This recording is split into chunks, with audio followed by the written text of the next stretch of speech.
High friends welcome to our channel वच्चेसी simple गा tasty गा इंसिडेंट गा मैंगो पिकिल नी एला प्रिपेर चेसुकोवालो चूद्दाम रंडी।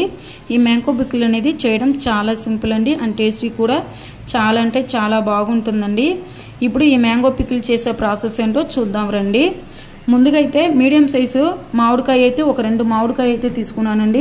ఇప్పుడు ఈ మామిడికాయని నీట్ గా వాష్ అయితే చేసుకొని చెమ్మ అనేది లేకుండా పొడి గుట్టతో అయితే తుడిచి తీసుకున్నానండి। ఇప్పుడు ఈ మామిడికాయని మరీ పెద్దవి కాకుండా మరీ చిన్నవి కూడా కాకుండా మీడియం సైజుగా అయితే కట్ చేసుకొని తీసుకోవాలండి। ఇప్పుడు మామిడికాయ అనేది ఎంత వస్తుందో కొలతలతో అయితే చూసుకోవాలండి।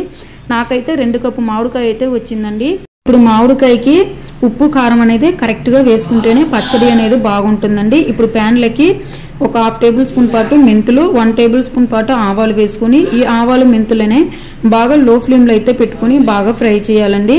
ఆవాలు అనేది ఎంత బాగా అంటే అంత బాగా ఫ్రై అవ్వాలండి। ఫ్రై అవ్వకపోతే పికిల్ అనేది చేదు వస్తుందండి। సో లో ఫ్లేమ్ లో అయితే పెట్టుకొని లైట్ గోల్డెన్ బ్రౌనిష్ కలర్ వచ్చేంత వరకు కూడా ఈ ఆవాలు మెంతులు రెండు కూడా బాగా ఫ్రై చేసుకొని బాగా మెత్తటి పొడి అయితే చేసుకొని పక్కన ఉంచుకోవాలండి।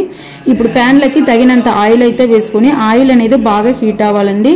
ఇప్పుడు ఒక హాఫ్ టేబుల్ స్పూన్ పాటు ఆవాలు వేసుకొని బాగా ఫ్రై అవనిచ్చి ఆయిల్ ని పూర్తిగా చల్లారనివ్వండి। ఇప్పుడు కట్ చేసి పెట్టుకున్న మామిడికాయలకి ఒక 2 టేబుల్ స్పూన్ పాటు కారము ఒక 2 టేబుల్ స్పూన్ పాటు సాల్ట్ కూడా వేసుకొని ఒక 4-5 వెల్లుల్లి రెబ్బలు అయితే పొడవుగా కట్ చేసుకొని అయితే తీసుకున్నానండి। ఇప్పుడు మనం ముందుగా ఆవాలు మెంతులు పొడి చేసి పెట్టుకున్నాం కదండి, ఆ పొడి అంతా కూడా వేసేసుకుని ఉప్పు కారం అంతా కూడా బాగా మామిడికాయకి పట్టేడుగా బాగా కలుపుకోవాలండి।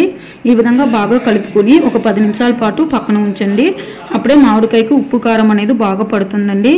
ఇప్పుడు మనం ముందుగా ఆయిల్ ని వేడి చేసుకొని చల్లార్చుకున్నాం కదండి, ఇప్పుడు ఆ ఆవాలు ఆయిల్ రెండు కూడా వేసేసుకొని బాగా ఉప్పు కారం అనేది బాగా పట్టేడుగా ఆయిల్ అంతా కూడా బాగా కలిసేట్టుగా ఈ మామిడికాయని బాగా మొత్తం కూడా బాగా కలుపుకోవాలండి। ఈ విధంగా కలుపుకుంటేనే పికిల్ అనేది ఉప్పు కారం అంతా కూడా పట్టి ఊరడం వల్ల పికిల్ అనేది టేస్ట్ చాలా బాగుంటుందండి। సో ఈ విధంగా బాగా మొత్తం కూడా మిక్స్ అయితే చేసుకోవాలండి। అడుగులించి మొత్తం కూడా బాగా ఈ విధంగా కలుపుకొని మిక్స్ అయితే చేసుకుని ఒక 5 to 6 అవర్స్ పాటు మూత అయితే పెట్టుకొని పక్కన ఉంచుకోవాలండి। ఈ విధంగా ఉంచడం వల్ల పికిల్ అనేది టేస్ట్ చాలా బాగుంటుంది, ఉప్పు కారం అంతా కూడా బాగా పడుతుందండి। సో ఈ విధంగా మూత అయితే పెట్టుకోవాలండి।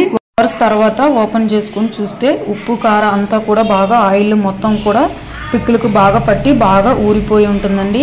చూసారు కదండి, ఈ విధంగా బాగా ఊరిపోయి ఉంటుంది।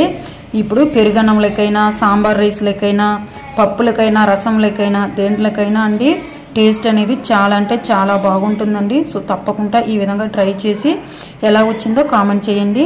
మరి నా వీడియో కనుక నచ్చినట్లయితే తప్పకుండా లైక్ చేయండి, షేర్ చేయండి, సబ్స్క్రైబ్ చేయండి। Bye bye.